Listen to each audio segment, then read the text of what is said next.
तो बच्चों, आज की वीडियो में हम आपको प्रश्नावली 4.3 के सवालों को बताएंगे। तो चलिए बच्चों शुरू करते हैं। तो देखिए, प्रश्नावली 4.3 का पहला सवाल हम यहाँ बोर्ड पर लिख दिए हैं। तो देखिए, पहले सवाल में लिखा है, निम्न द्विघात समीकरणों के मूलों की प्रकृति ज्ञात कीजिए। निम्न द्विघात समीकरणों के मूलों की प्रकृति ज्ञात कीजिए। यदि मूलों का अस्तित्व हो तो उन्हें ज्ञात कीजिए। और फिर 3 द्विघात समीकरण दिए गए हैं। पहला द्विघात समीकरण, दूसरा द्विघात समीकरण और तीसरा द्विघात समीकरण। तो देखिए, इसमें क्या ज्ञात करने के लिए कहा जा रहा है। कह रहे हैं कि समीकरणों के मूलों की प्रकृति ज्ञात कीजिए, यानी ये जो समीकरण दिए गए हैं इन समीकरणों के मूलों की प्रकृति ज्ञात करना है। और आगे लिख दिए हैं, यदि मूलों का अस्तित्व हो तो। यदि मूलों का अस्तित्व हो तो, मूलों का अस्तित्व हो का मतलब होता है यदि मूल ज्ञात करना संभव हो। यदि मूल ज्ञात करना संभव हो तो उन्हें भी ज्ञात कीजिए, यानी तब उन मूलों को भी ज्ञात कीजिए। अगर मूल ज्ञात करना संभव हो तो उन मूलों को भी ज्ञात कीजिए। तो चलिए देखिए, पहला सवाल कैसे हल करना है। तो सबसे पहले तो हम लोग मूलों की प्रकृति बताएंगे। तो देखिए, पहले पार्ट को हम हल कर रहे हैं। तो दिया है, देखिए पहले पार्ट में द्विघात समीकरण दिया गया है। तो पहले यही लिखिए, दिया है समीकरण 2x² - 3x - 5 = 0। अब देखिए बच्चों, ये जो द्विघात समीकरण दिया गया है इसकी तुलना करना है। तुलना किससे करेंगे? द्विघात समीकरण का जो व्यापक रूप होता है उसी से इसकी तुलना कर दीजिए। यहाँ लिखिए, व्यापक रूप या मानक रूप उसी को कहते हैं। मानक रूप ax² + bx + c = 0 से तुलना कर दीजिए। तुलना करने पर तुलना देखिए करेंगे तो a बराबर कितना मिलेगा? a बराबर 2। देखिए, x² दोनों में है, दोनों का x² छोड़ दें, यहाँ a बचेगा, यहाँ 2, a बराबर 2 माना जाएगा।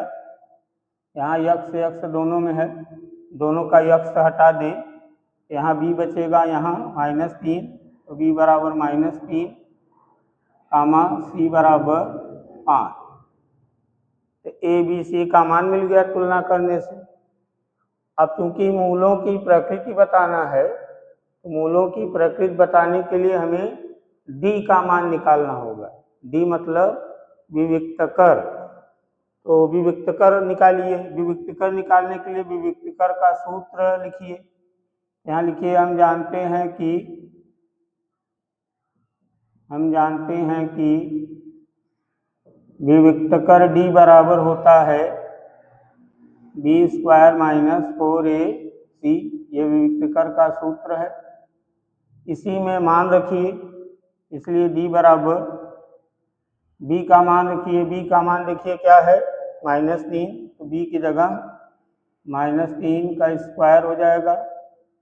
b के जगह -3 लिख दिए, स्क्वायर था स्क्वायर लगा दिए।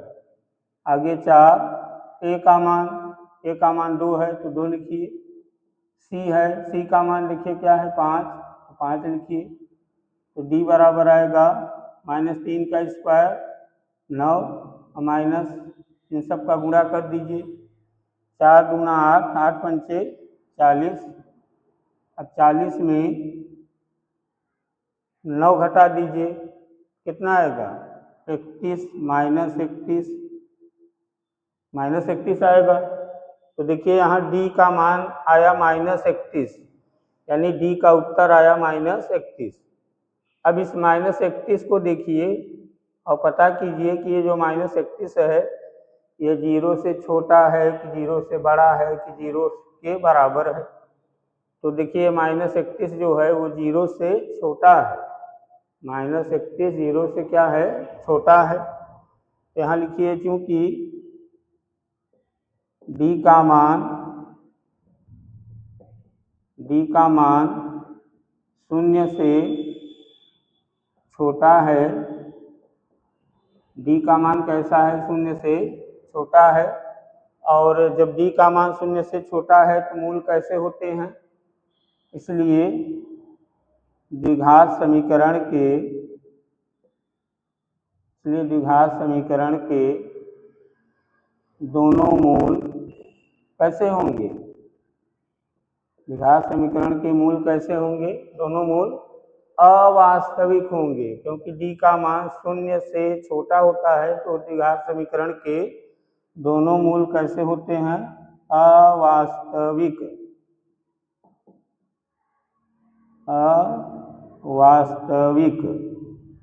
होंगे। तो द्विघात समीकरण के दोनों मूल अवास्तविक होंगे। और बच्चों अगर दो मूल जो हैं अवास्तविक हैं, अगर द्विघात समीकरण के मूल कैसे हैं, अवास्तविक हैं, तब ये मान के चलिए कि अवास्तविक मूलों को ज्ञात नहीं किया जा सकता, अवास्तविक मूलों को ज्ञात नहीं किया जा सकता। यही अगर मूल वास्तविक होता तो उन्हें हम लोग ज्ञात कर सकते थे, लेकिन यहाँ दोनों मूल कैसे हैं, अवास्तविक हैं, और अवास्तविक मूलों को ज्ञात करना संभव नहीं है। तो बस इसको यहीं तक लगा दीजिए। बस यहाँ चाहे तो ये बात लिख सकते हैं कि चूंकि मूल अवास्तविक हैं इसलिए उन्हें ज्ञात करना संभव नहीं है। लिख दें, क्योंकि मूल अवास्तविक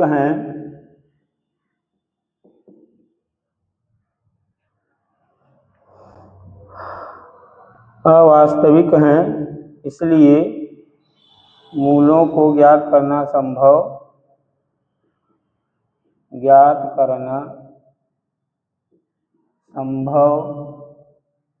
नहीं है। तो देखिए यहाँ तक तो मूलों की प्रकृति बताई गई है, मूल कैसे हैं, अवास्तविक होंगे। और मूल क्यों नहीं ज्ञात कर सकते यहाँ, क्योंकि मूल अवास्तविक हैं और अवास्तविक मूलों को ज्ञात करना संभव नहीं। चलिए इसे लिख लीजिए, पहला है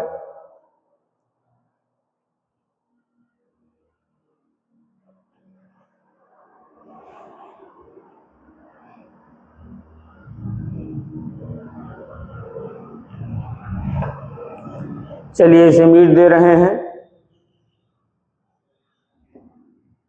तो ये समझ में आ रहा है ना। देखिए डी का मान -31 आया, -31 0 से कैसा है, छोटा है। और डी का मान अगर 0 से छोटा आ रहा है, द्विघात समीकरण के दोनों मूल कैसे होंगे, अवास्तविक। क्योंकि मूल कैसे हो गए हैं, अवास्तविक, और अवास्तविक मूलों को ज्ञात करना संभव नहीं है, इसीलिए यहाँ लिख दिए चूंकि मूल अवास्तविक हैं इसलिए मूलों को ज्ञात करना संभव नहीं। तो चलिए दूसरे पार्ट को हल करते हैं।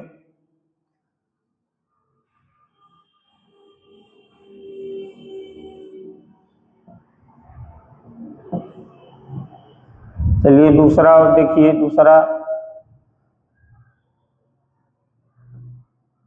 दूसरे में देखिए दिया गया है समीकरण 3x² - 4√3 x धन 4 बराबर 0। 3x² - 4√3 x + 4 बराबर 0। चलिए इसे हल करते हैं। तो सबसे पहले इसका क्या करना है, जो मानक रूप होता है उससे इसकी तुलना कीजिए। द्विघात समीकरण का मानक रूप होता है x² + bx + c बराबर 0 से तुलना कर दीजिए। तुलना करने पर तो तुलना कीजिए तो a बराबर कितना मिलेगा, 3। b बराबर क्या मिला, -4√3। c बराबर क्या मिलेगा, 4। अब अब क्या कीजिए, विविक्तीकरण निकालिए, क्योंकि हमें मूलों की प्रकृति बताना है। अब मूलों की प्रकृति बताने के लिए डी का मान निकालना जरूरी है। तो चलिए डी निकालिए, क्योंकि डी बराबर होता है बी स्क्वायर माइनस 4ac। इसी में मान रखिए, ए बी सी का मान रखिए। तो देखिए ए का मान कितना है, 3 है, बी का मान -4 अंडर रूट 3 है, सी का मान 4 है। तो इन सब मानों को इसमें रखिए। तो डी बराबर, डी की जगह 4 अंडर रूट 3 माइनस में इसका स्क्वायर -4, ए का मान 3 और सी का मान 4। इसे हल कीजिए। तो देखिए इसका स्क्वायर कीजिए, माइनस का स्क्वायर मतलब माइनस को 2 बार लिख के गुणा कीजिए। माइनस के ऊपर 2 घात है तो माइनस को 2 बार लिख के ऐसे गुणा कीजिए। तो गुणा करेंगे क्या आएगा, धन आ जाएगा, यानी कि माइनस का स्क्वायर करने से प्लस हो जाएगा। फिर 4 का स्क्वायर कीजिए, 4 का स्क्वायर, तो 4 का स्क्वायर मतलब 4 को 2 बार लिख के गुणा कीजिए, कितना 16। तो यहाँ कितना आएगा 16। फिर अंडर रूट 3 का स्क्वायर है, मतलब अंडर रूट 3 को इस तरह 2 बार लिख के गुणा कीजिए। अंडर रूट 3 को 2 बार लिखिए, गुणा कीजिए, कितना आएगा 3। यहाँ 3 लिखिए, माइनस इन तीनों का गुणा, 4 से 16 तियाँ 48। अब यहाँ इन तीन दोनों का गुणा कीजिए, डी बराबर होगा +48, यहाँ -48। इन दोनों को घटा दीजिए, 0 आएगा। 48 घटेगा 0 आएगा। अब देखिए डी का मान किसके बराबर आया, 0 के बराबर, 0 के बराबर। यहाँ लिखिए, चूंकि डी का मान 0 के बराबर है, डी का मान 0 के क्या है, बराबर है, इसलिए द्विघात समीकरण के दोनों मूल कैसे होंगे, द्विघात समीकरण के दोनों मूल, द्विघात समीकरण के दोनों मूल कैसे होंगे, डी का मान 0 के बराबर है तो द्विघात समीकरण के दोनों मूल वास्तविक एवं समान होंगे। वास्तविक एवं समान होंगे, वास्तविक एवं समान होंगे। अब देखिए यहाँ दोनों मूल कैसे हैं, वास्तविक हैं, और इसके पहले वाले में मूल कैसे हो गए थे, अवास्तविक, और अवास्तविक मूलों को ज्ञात नहीं किया जा सकता था, इसलिए वहाँ मूल नहीं ज्ञात किए थे। और यहाँ दोनों मूल कैसे हैं, वास्तविक, और वास्तविक मूलों को ज्ञात किया जा सकता है, वास्तविक मूलों को ज्ञात किया जा सकता है। तब क्या करेंगे हम लोग, इस द्विघात समीकरण के वास्तविक मूलों को ज्ञात करेंगे। तो चलिए मूल ज्ञात किया जाए, ये तो मूलों की प्रकृति बताई गई। अब मूल ज्ञात किया जाए, तो मूल ज्ञात करने के लिए इसका गुणनखंड कर दीजिए। मूल ज्ञात करना या करने के लिए, तो मूल ज्ञात करने के लिए ये जो द्विघात समीकरण दिया गया है इसका क्या किया जाए, गुणनखंड कर दिया जाए। तो समीकरण लिखिए, समीकरण देखिए क्या है, 3x स्क्वायर है -4 अंडर रूट 3x है +4 है बराबर 0। अब इसका गुणनखंड किया जाए। अब इसका गुणनखंड विधि से मूल ज्ञात करेंगे हम लोग, और कोई विधि नहीं दी गई है, गुणनखंड विधि से हल कर सकते हैं। तो चलिए देखिए इसे क्या करना है, ये जो 4 है ना, 4 अंडर रूट 3 है, इसे 2 भागों में बांट के लिख दीजिए। इसे देखिए हम 2 भागों में इस तरह बांट सकते हैं, 3x स्क्वायर माइनस, जैसे लिख दे 2 अंडर रूट 3 और प्लस 2 अंडर रूट 3 ब्रैकेट में, और आगे x +4 बराबर 0। देखिए इन दोनों को जोड़ेंगे तो वापस यही आएगा, इसे और इसे जोड़ेंगे तो कितना आएगा 4√3 ही आएगा। यक्स यहाँ पे है, माइनस यहाँ पे है, तो हम 4√3 को दो भागों में बांट के लिख दिए हैं। अब क्या कीजिए, यक्स का गुणा इन दोनों में कीजिए, तो 3x² minus 2√3x minus minus plus का गुणा माइनस, इसका गुणा इसमें 2√3 प्लस यक्स प्लस 4 बराबर 0। अब देखिए क्या होगा, अब जोड़ा बनाना है, दो दो पदों का समूह बनाना है। जैसे इन दोनों पदों का एक समूह बनाइए, इन दोनों पदों का एक समूह बनाइए, और इस समूह में कॉमन लेने से जो चीज़ बचे वही चीज़ इस समूह में कॉमन लेने के बाद भी बचना चाहिए। तो ऐसा नहीं हो पाएगा, इसके लिए हम यहाँ √3 के जगह 3 के जगह पर हम 2 बार करनी में 3 गुणित करनी में 3 लिख दे रहे हैं ऐसे, क्योंकि इन दोनों का गुणा करने से कितना आता है 3, इसलिए इस 3 के जगह पर हम ये दोनों लिख दे रहे हैं। देखिए लिखा जाए √3 इंटू √3, आगे x² माइनस 2√3x माइनस यहाँ 2√3 और x प्लस 4 बराबर 0। अब देखिए इन दोनों पदों में और इन दोनों पदों में कॉमन लीजिए, इन दोनों में कॉमन लीजिए, कितना कॉमन है देखिए √3 दोनों में है तो √3 कॉमन, x दोनों में है x कॉमन, तो बचेगा √3 और एक x बचा माइनस 2, माइनस यहाँ देखिए यहाँ 2 कॉमन है तो बचेगा √3x और माइनस प्लस का गुणा माइनस, 2 से 4 काटिए 2 बराबर 0। अब देखिए इस लाइन में कॉमन क्या है, अच्छा देख लीजिए, पहले समूह में कॉमन लेने से ये चीज़ बचा था, कि यही चीज़ देखिए वहाँ भी बचा हुआ है, इसीलिए 3 के जगह 2 बार करनी में 3 लिखा गया गुणा करके। अब देखिए क्या कॉमन है, √3x माइनस 2 बचेगा √3x माइनस 2 बराबर 0। तो अब पहला कोष्ठक लेके हल कीजिए, पहला कोष्ठक यदि √3x माइनस 2 बराबर 0 हो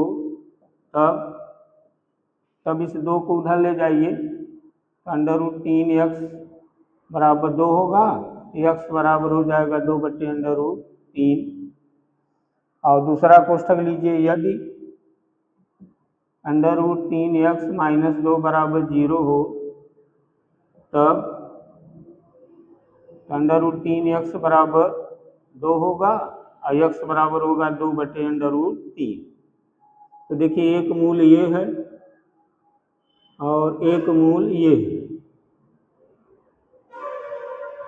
तो देखिए इसके मूल ज्ञात करना, इसका मूल ज्ञात करना संभव था, इसलिए देखिए मूल ज्ञात करके दिखा दिए, यानी इसमें इसके मूलों का अस्तित्व था, इसके मूलों का अस्तित्व था, इसीलिए ज्ञात करके हम लोग दिखा दिए। अच्छा देखिए यहाँ लिखे थे दोनों मूल कैसे होंगे, वास्तविक एवं समान होंगे, तो ये सब वास्तविक संख्याएं तो है ही, और देखिए मूल कैसे हैं, समान भी हैं, देखिए दोनों वही वही हैं ना। तो ये बच्चों हुआ दूसरा पार्ट, लिख लीजिए, और अब आगे तीसरा पार्ट हल किया जाए।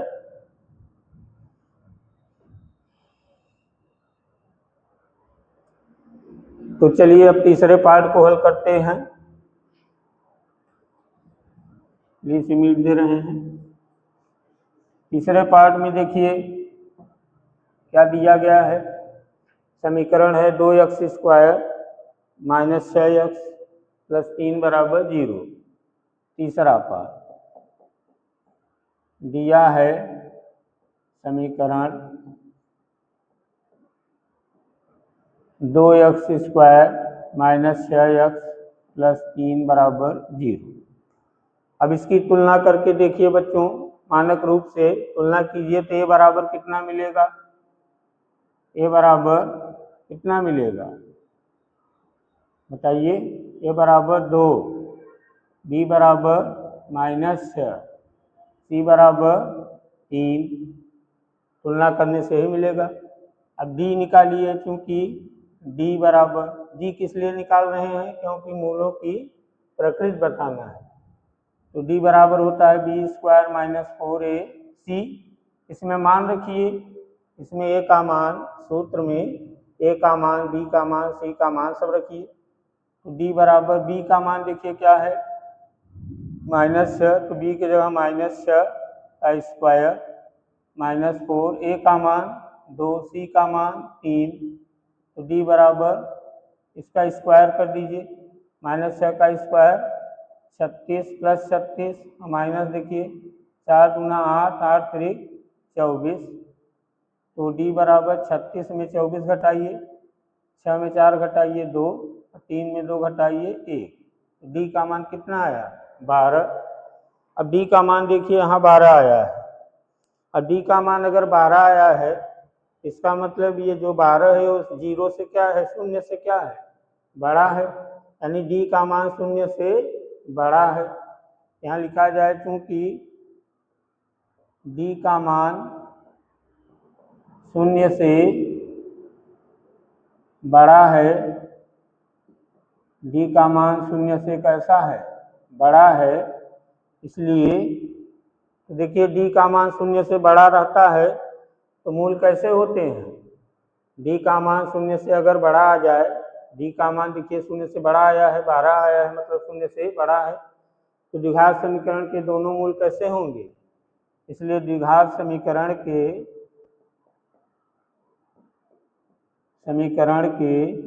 दोनों मूल वास्तविक होंगे। और कैसे होंगे, वास्तविक एवं कैसे होंगे, असमान होंगे, वास्तविक एवं असमान होंगे। ये मूलों की प्रकृति बताई गई कि इस द्विघात समीकरण के मूल, दोनों मूल कैसे होंगे, वास्तविक एवं असमान होंगे। तो देखिए यहाँ भी मूल कैसे हैं, वास्तविक हैं, यहाँ भी मूल कैसे हैं, वास्तविक हैं। इसका मतलब मूलों को ज्ञात करना संभव है, अर्थात मूलों का अस्तित्व है, तो यहाँ भी मूल ज्ञात कर सकते हैं। तो चलिए मूल ज्ञात किया जाए। तो मूल ज्ञात करने के लिए उस समीकरण को लिखिए जो दिया गया है। देखिए समीकरण है 2x स्क्वायर माइनस 6x धन 3 बराबर 0। इसका गुणनखंड कर दिया जाए। देखिए क्या इसका गुणनखंड किया जा सकता है, क्या इसका गुणनखंड कर सकते हैं। देखिए यहाँ अचर पद 3 है और x स्क्वायर का गुणांक क्या है, 2 है, तो अचर पद और इस 2 का गुणा कीजिए, तो 2 और 3 का गुणा कितना होगा, 6। अब 6 आया, 2 और 3 का गुणा करने से कितना आया, 6। अब इसके ऐसे दो भाग कीजिए, इस 6 को ऐसे दो भागों में बांटिए कि दोनों भागों को जब जोड़ा जाए अथवा घटाया जाए, या जोड़ने से अथवा घटाने से x का गुणांक अर्थात ये 6 जरूर आए। तो क्या इसका दो भाग ऐसा मिल सकता है कि दोनों को जोड़ने से या घटाने से ये 6 आ जाए, तो इसके ऐसे दो भाग नहीं मिल पाएंगे। तब क्या कीजिए, तब ऐसा कीजिए, इसे श्रीधराचार्य के सूत्र से हल कर दीजिए। इसे कैसे हल कीजिए, श्रीधराचार्य के सूत्र से हल कीजिए।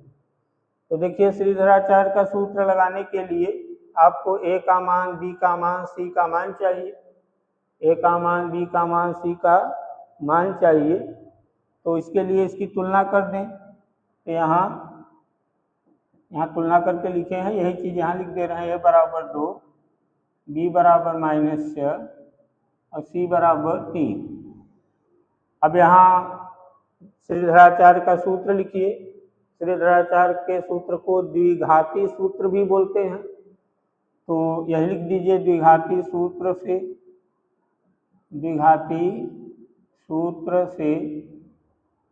इसीलिए आपको हम बताए थे ये सब, कि जैसे मान लीजिए कोई ऐसा समीकरण मिल गया, द्विघात समीकरण, जिसका गुणनखंड विधि द्वारा गुणनखंड न हो सके, तो आप द्विघाती सूत्र मतलब श्रीधराचार्य के सूत्र से हल कर लीजिए। तो द्विघाती सूत्र क्या है, x बराबर minus B plus minus under root B square minus 4ac बटे में 2a। इसी में मान रखिए, इसका मान रखेंगे a का, b का और c का। इसमें abc है, ये है abc का मान हम लोगों के पास है। तो रखिए x बराबर माइनस बी का मान लिखिए minus plus minus under root, यहाँ भी b है तो माइनस से लिखिए माइनस का स्क्वायर माइनस 4 a का मान क्या है 2 लिखिए, c का मान क्या है 3 लिखिए। अब बटे में देखिए 2a है तो 2 लिखिए और a का मान कितना है 2 लिखिए। x बराबर होगा ये माइनस माइनस प्लस 6 हो जाएगा plus minus under root minus 6 का स्क्वायर 36 और माइनस इन तीनों का गुणा 24 और बटे में कितना 4। तो x बराबर 6 प्लस माइनस अंडर रूट, इन दोनों को घटाने से यहाँ देखिए कितना आया था 12, यहाँ 12 लिखिए और बटे में 4। इसे और आगे बढ़ाएं तो 6 प्लस माइनस, इसे क्या लिख सकते हैं, इसे देखिए एक लाइन इधर लिख दें 6 प्लस माइनस अंडर रूट 12 का गुणनखंड करें 2 दूना 4 तिहाई 12 बटे में 4।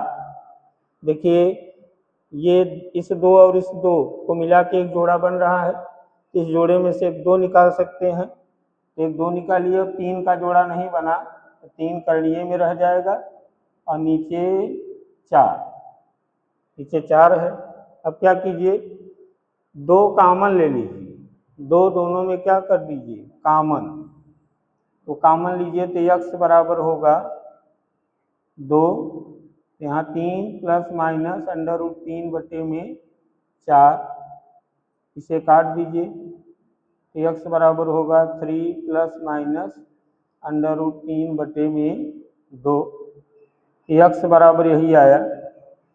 अब इसे एक बार प्लस चिन्ह लेके लिख दीजिए, एक बार प्लस चिन्ह लेके लिख दीजिए, एक बार माइनस चिन्ह लेकर लिख दीजिए तो आपको 2 मूल मिल जाएंगे। इसे एक बार देखिए प्लस लेके लिखे तो 3 प्लस अंडर रूट 3 बटे में 2, एक मूल ये हुआ, देखिए प्लस चिन्ह लेके लिखा गया, तथा एक बार माइनस चिन्ह लेके लिखिए x बराबर, अब ये माइनस लीजिए प्लस छोड़ दीजिए तो 3 माइनस अंडर रूट 3 बटे में 2, ये इसका दूसरा मूल। तो देखिए यहाँ बताया गया था कि मूल कैसे होंगे, वास्तविक एवं असमान। ये दोनों वास्तविक संख्याएं तो हैं ये दोनों, लेकिन कैसे हैं असमान मूल है।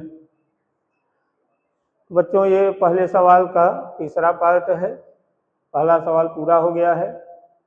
चलिए इसे नोट कर लीजिए तो दूसरा सवाल बताया जाए।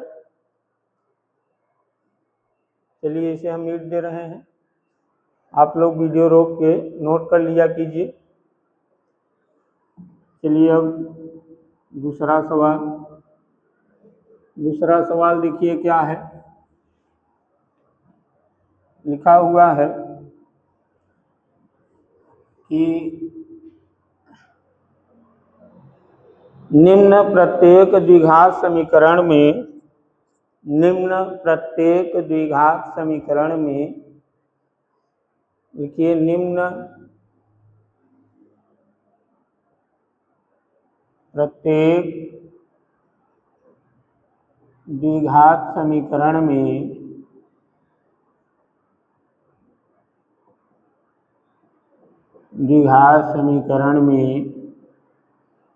निम्न प्रत्येक द्विघात समीकरण में k का ऐसा मान ज्ञात कीजिए, k का ऐसा मान ज्ञात कीजिए, k का ऐसा मान ज्ञात कीजिए कि उसके 2 मूल बराबर हों, कि उसके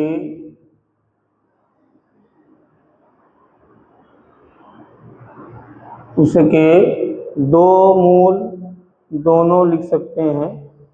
चलिए उसके दो लिखा, उसके दो बराबर मूल हों, उसके दो बराबर मूल हों, दो बराबर मूल हों। इसमें देखिए दो ठो दिया गया है। पहला है दो ठो द्विघात समीकरण दिया गया है।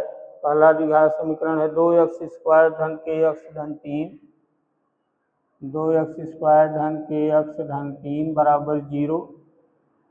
और दूसरा समीकरण है द्विघात समीकरण है kx x minus 2, kx x minus 2 plus 6 बराबर 0, प्लस 6 बराबर 0। इसमें बच्चों के का मान ज्ञात करना है। यहाँ साफ साफ लिखा है के का ऐसा मान ज्ञात कीजिए, यानी के का मान ज्ञात करना है, ऐसा मान ज्ञात करना है कि उसके दो बराबर मूल हो। तो दो ठो द्विघात समीकरण दिए हैं, दोनों में से के का मान निकालना है। तो चलिए देखिए कैसे हल करना है इसे। अब देखिए मूलों की प्रकृति जो लिखाया गया है, आपको बताया गया है कि d का मान जब 0 के बराबर रहता है तो दोनों मूल कैसे होते हैं। अगर d का मान 0 के बराबर है, d का उत्तर 0 के बराबर है, तो दोनों मूल वास्तविक एवं समान होते हैं।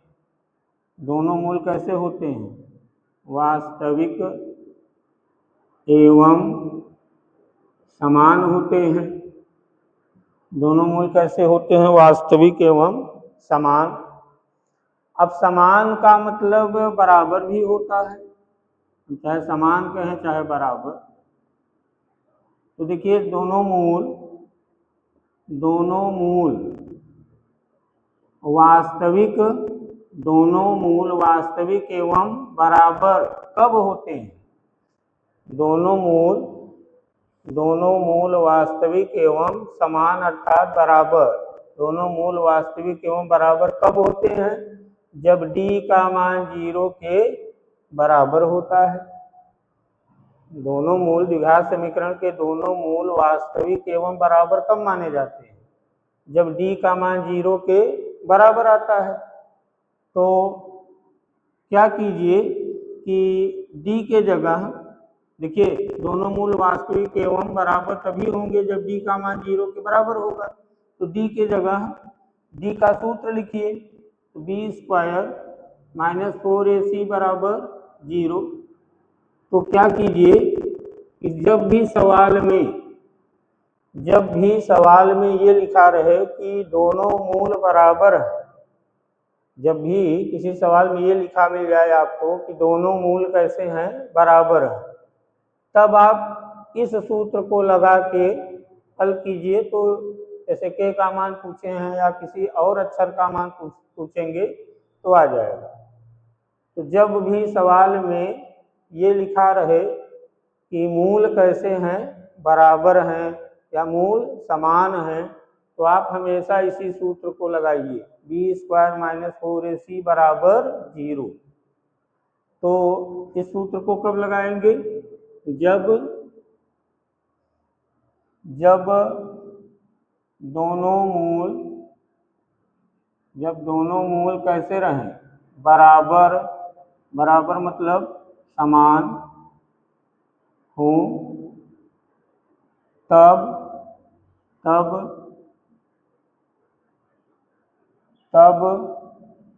कौन सा सूत्र लगाएंगे, b² माइनस 4ac बराबर 0।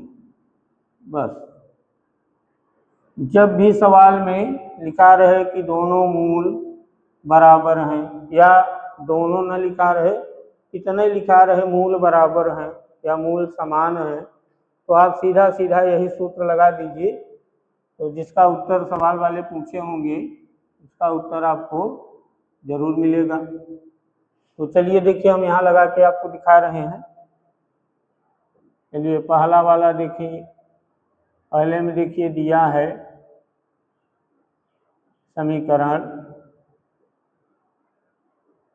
समीकरण दिया गया है 2x² धन kx धन 3 बराबर 0।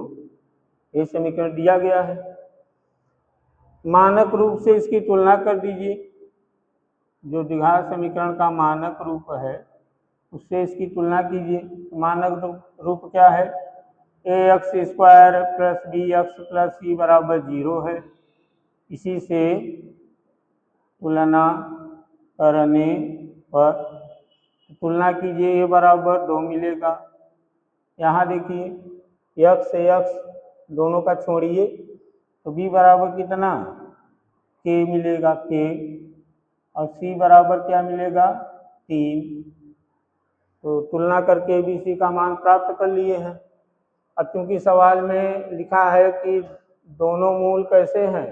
दो बराबर मूल हों, मतलब दोनों मूल बराबर हैं। यहाँ लिखा जाए क्योंकि दोनों मूल बराबर हैं, क्योंकि दोनों मूल कैसे हैं? बराबर हैं। और हम यही कह रहे हैं कि जब ये लिखा रहे कि दोनों मूल बराबर हैं तो सीधा सीधा इसी सूत्र को लिखिए आप। यानी जो विभक्तिकर का सूत्रवा होता है वही d के 0 के बराबर कर दीजिए। तो इसलिए b² माइनस 4ac बराबर 0, ये सूत्र हुआ। अब इसी में मान रखिए, तो मान रखिए, देखिए b का मान क्या है? k, तो k रखिए, माइनस 4, a का मान क्या है? 2, c का मान क्या है? 3 बराबर 0। तो आगे क्या होगा? k² माइनस इन तीनों का गुणा कीजिए, 4 दूना 8 त्रिक 24 बराबर 0। 24 को उस तरफ पक्षांतर कीजिए क्योंकि k का मान निकालना है। तो k का मान निकालने के लिए 24 को उस तरफ ले गए हैं, तो k² बराबर होगा 24। हमें k का मान चाहिए, k का मान चाहिए कि k² का, इसका मान चाहिए k का। तो यहाँ से स्क्वायर हटाइए, k के ऊपर से जो स्क्वायर है इसे हटाइए। स्क्वायर हटाएंगे तो इसके ऊपर करणी का चिन्ह लगेगा, तो k बराबर होगा प्लस माइनस करणी में 24, फिर k बराबर होगा प्लस माइनस, इसका गुणनखंड कीजिए 24 का, तो 2 दूना 4 दूना 8 त्रिक 24, 2 दूना 4 दूना 8 त्रिक 24। अब यहाँ देखिए इन दोनों का जोड़ा बन जाएगा, इस जोड़े में से एक 2 निकालिए, 2। इन दोनों का जोड़ा नहीं बन पा रहा है, ये दोनों करणी के अंदर रह जाएंगे, तो k बराबर आ जाएगा प्लस माइनस 2√6। यही k का मान है बच्चों। तो k का मान है प्लस माइनस 2√6। चलिए इसी तरह से दूसरा भी हल करें। दूसरा देखिए, दूसरा पार्ट, दूसरे में देखिए समीकरण है, दिया है समीकरण, ये सब द्विघात समीकरण ही दिए गए हैं। x माइनस 2 प्लस 6 बराबर 0, kx ब्रैकेट में x माइनस 2 प्लस 6 बराबर 0। अब देखिए यहाँ ये जो kx बाहर है, kx का गुणा x में और 2 में कर दीजिए। तो kx का गुणा x में करेंगे तो kx² होगा, और माइनस kx का गुणा 2 में करेंगे तो 2kx होगा, प्लस 6 बराबर 0। अब देखिए एकदम द्विघात समीकरण जैसा लग रहा है, तो मानक रूप से इसकी तुलना कर दीजिए। यहाँ लिखिए मानक रूप ax² plus bx plus c बराबर 0 से तुलना कर दीजिए। तुलना करने पर तो देखिए x² दोनों का छोड़ दीजिए तो a बराबर k मिलेगा, a बराबर k, b बराबर क्या मिलेगा? देखिए x से x छोड़ेंगे तो माइनस 2k मिलेगा, और सी बराबर 6 मिलेगा। तो ए का मान, बी का मान, सी का मान मिल गया है। अब फिर यही चीज लिखिए, चूंकि दोनों मूल कैसे हैं, बराबर हैं, क्योंकि दोनों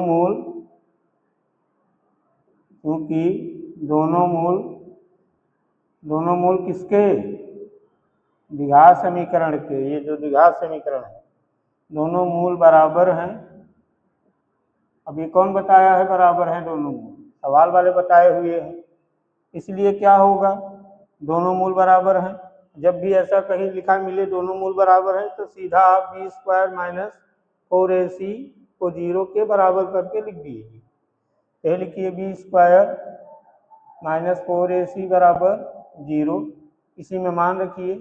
बी की जगह देखिए, बी की जगह क्या लिखें, -2k, -2k का स्क्वायर माइनस 4, ए का मान देखिए k है, सी का मान 6 है, बराबर 0। तो होगा 4k स्क्वायर माइनस 6 चौके 24 के बराबर 0, 24 के बराबर 0। इसे 24 के को उधर ले जाइए, पक्षांतर कर दीजिए, 4k स्क्वायर बराबर 24 के होगा, एक के से एक के इसका कट जाएगा, तो 4k बराबर 24 होगा, तो k बराबर 24/6 होगा, 6 चौके नहीं 4 होगा, 4 नीचे आएगा, 4 चौक 24 होगा, तो k बराबर 6 आ जाएगा। ये k का उत्तर है, तो k का मान कितना आया, 6, k का मान 6 आया है। लेकिन इसे सही नहीं माना जाएगा, क्योंकि यहाँ जो हम -24k को दाहिने तरफ पक्षांतर कर दिए हैं, इसे गलत माना जाता है। इस तरह के सवालों को ऐसे नहीं हल करना चाहिए। तो इसे देखिए कैसे हल करना है, इसको थोड़ा इधर बता रहे हैं, इसे नहीं, इस लाइन से, इस लाइन को।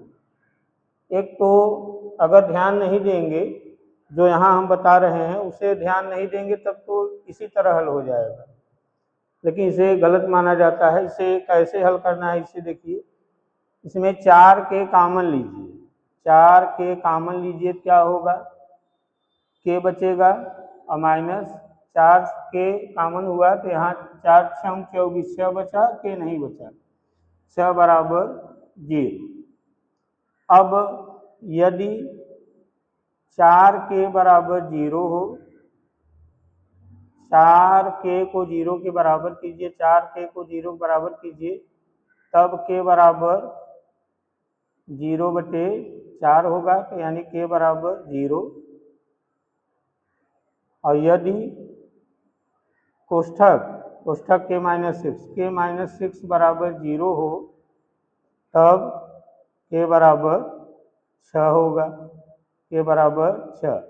अतः के का मान क्या होगा, के बराबर 0 या के बराबर 6 होगा, के बराबर 0 भी होगा, के बराबर 6 भी होगा।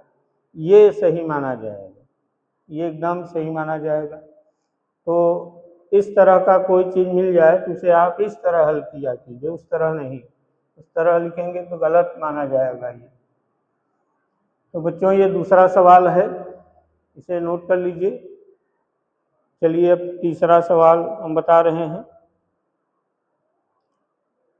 चलिए इसे हम मिट दे रहे हैं।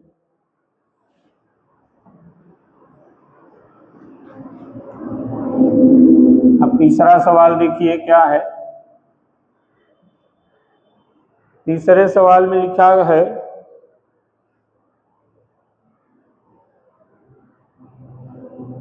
तीसरे सवाल में लिखा है, क्या एक ऐसी आम की बगिया बनाना संभव है, क्या एक ऐसी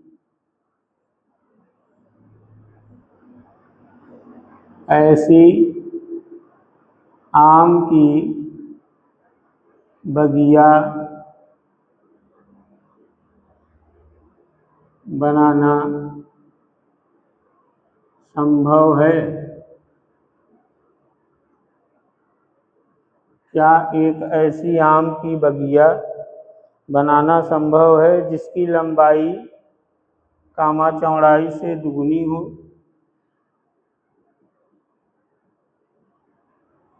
जिसकी लंबाई कामा चौड़ाई से दुगनी हो,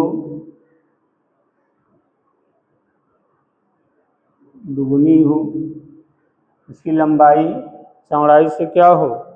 दुगनी हो, और उसका क्षेत्रफल 800 मीटर स्क्वायर हो, और उसका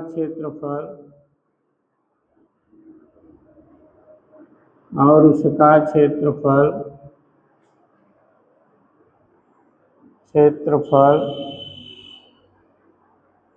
800 मीटर स्क्वायर हो। यदि है तो लिखा है यदि है तो उसकी लंबाई और चौड़ाई ज्ञात कीजिए। यदि है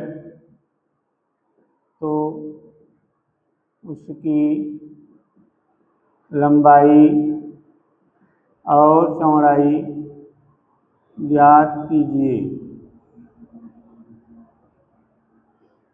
लंबाई और चौड़ाई ज्ञात कीजिए।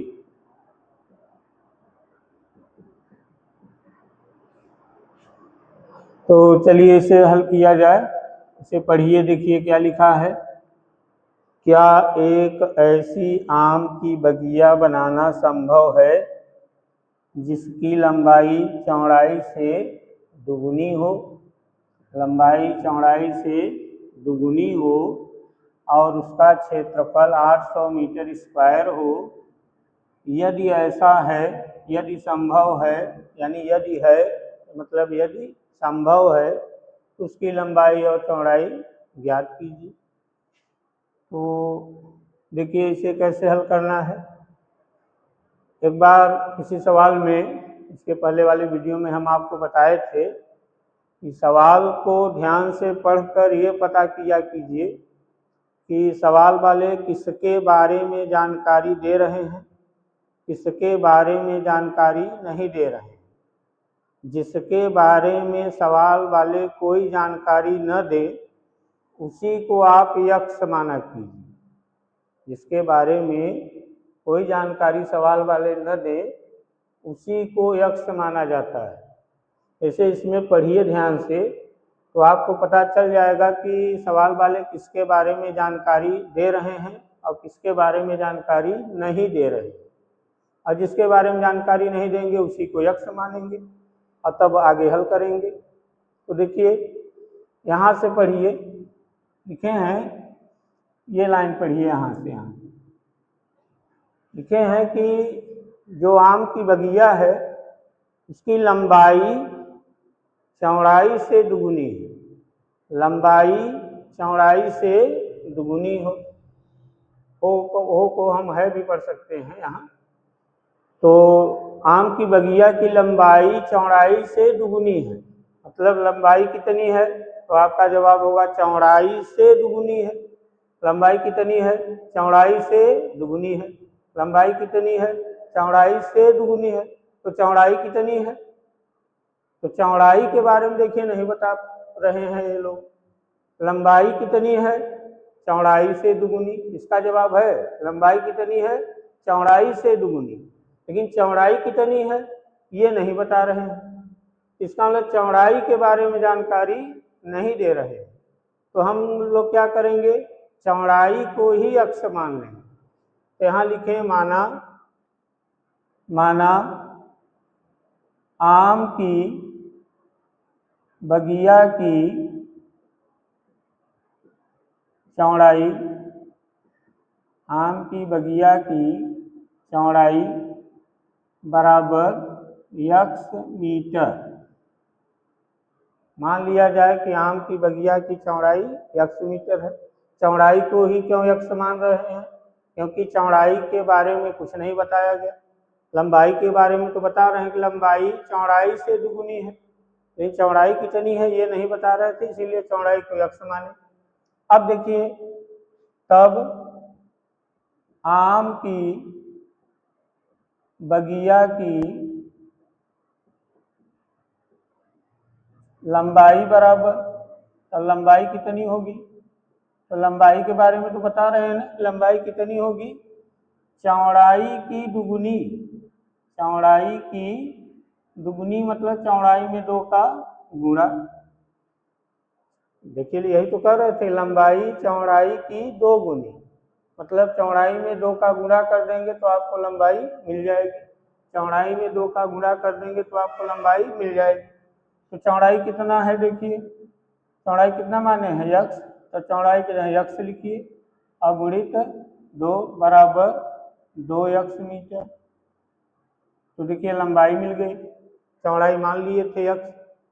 अब क्षेत्रफल निकाला जाए, इसलिए आम की बगिया का क्षेत्रफल, आम की बगिया का क्षेत्रफल निकालें, तो क्षेत्रफल के लिए लंबाई और चौड़ाई का गुणा कर दें, तो लंबाई गुणित चौड़ाई, तो लंबाई कितनी है, लंबाई कितनी है, देखिए 2x और चौड़ाई कितनी है x, दोनों का गुणा करें कितना आएगा 2x स्क्वायर, 2x स्क्वायर। ये क्या है, क्षेत्रफल है मीटर स्क्वायर, ये क्या है क्षेत्रफल है, मीटर स्क्वायर लिखेंगे। परंतु दिया है, देखिए दिया है क्षेत्रफल, देखिए दिया है उसका क्षेत्रफल, उसका क्षेत्रफल मतलब आम की बगिया का क्षेत्रफल, दिया है आम की बगिया का, आम की बगिया का क्षेत्रफल बराबर कितना 800 मीटर स्क्वायर। तो देखिए सवाल वालों के अनुसार, सवाल वालों के अनुसार आम की बगिया का क्षेत्रफल 800 आ रहा है, और हम लोगों के अनुसार आम की बगिया का क्षेत्रफल 2x स्क्वायर आ रहा है। तो ये दोनों क्षेत्रफल ही हैं किसके, आम की बगिया के। तो जब दोनों आम की बगिया के ही क्षेत्रफल हैं तो दोनों को हम लोग बराबर कर सकते हैं, दोनों को क्या कर दें बराबर। तो प्रश्न के अनुसार दोनों को क्या कर दें बराबर, यानी 2x स्क्वायर बराबर 800। अब मीटर स्क्वायर इधर भी लिखेंगे, मीटर स्क्वायर इधर भी लिखेंगे, दोनों कट जाएंगे तो इतना ही बचेगा। अब यहाँ से 2 हटाइए तो x स्क्वायर बराबर 800 बटे 2, 2 से काट देंगे 400, x स्क्वायर बराबर 400 आएगा। x बराबर यहाँ से स्क्वायर हटा दें, इसके ऊपर करनी लगेगी और करनी के अंदर 400 आएगा और प्लस माइनस का चिन्ह भी आएगा, x बराबर प्लस माइनस 20 आएगा, x बराबर प्लस माइनस कितना आएगा 20 आएगा। अब इसका क्या मतलब है, देखिए इसका मतलब चौड़ाई, x को क्या माने थे चौड़ाई माने थे, x को क्या माने थे चौड़ाई माने थे। अतः या इसे ऐसे भी लिख सकते हैं, देखिए x बराबर प्लस 20 तथा x बराबर माइनस 20। यहाँ प्लस माइनस है तो इसका मतलब एक तो प्लस में लिखे एक माइनस में। अब इन दोनों में कौन देखिए सही रहेगा, x क्या है चौड़ाई है, तो लंबाई हो चौड़ाई हो ऊंचाई हो मोटाई हो गहराई हो ये सब ऋण में नहीं लिखे जाते हैं, इन सब का मान ऋणात्मक नहीं होता। तो यहाँ चौड़ाई ऋणात्मक आ गई है ऋण 20, तो इसका मतलब ये अमान्य है, ये क्या है अमान्य है। क्यों अमान्य है, क्योंकि इसका कारण लिख देंगे, क्योंकि चौड़ाई ऋणात्मक नहीं है इसलिए x बराबर माइनस 20 अमान्य होगा। तो ये देखिए प्लस में आया है तो ये मान्य है, ये क्या है मान्य। तो हम लोग इसी को लेकर उसकी मतलब आम की बगिया की लंबाई और चौड़ाई बताएं। यहाँ लिखें अतः आम की बगिया की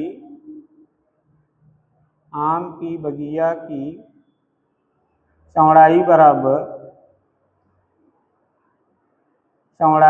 कितना हम माने थे, x मीटर, और x का मान कितना लिखें, ये +20 यानी कि 20 मीटर।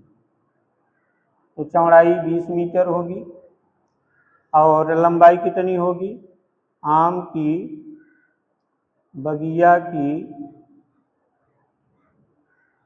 चौड़ाई,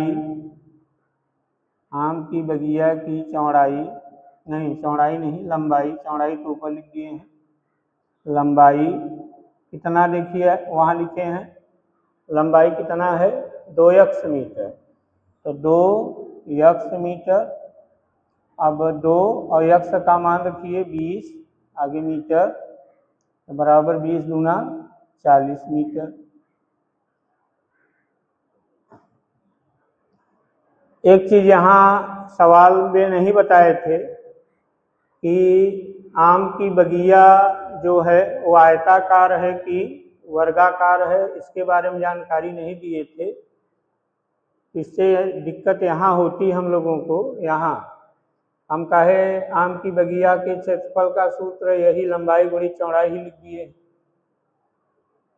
तो हम ये मान के यहाँ हम आम की बगिया को आयत मान के यहाँ लंबाई और चौड़ाई का गुणा किए हैं। क्यों आयत मान लिए हैं, क्योंकि देखिए लंबाई 2x है, चौड़ाई x है, लंबाई ज़्यादा है चौड़ाई कम है, लंबाई ज़्यादा है चौड़ाई कम है, और आयताकार जो चीज़ें होती हैं उन्हीं की लंबाई और चौड़ाई में फ़र्क होता है। वर्गाकार जो होते हैं उनकी तो सब भुजाएं बराबर होती हैं, और यहाँ देखिए लंबाई चौड़ाई में देखिए अंतर भी है। इसका मतलब है कि आम की बगिया किस आकार की रही होगी, आयताकार रही होगी, वर्ग के आकार की नहीं रही होगी। तो यही उत्तर है बच्चों, लिख लीजिए इसे, तीसरा सवाल है।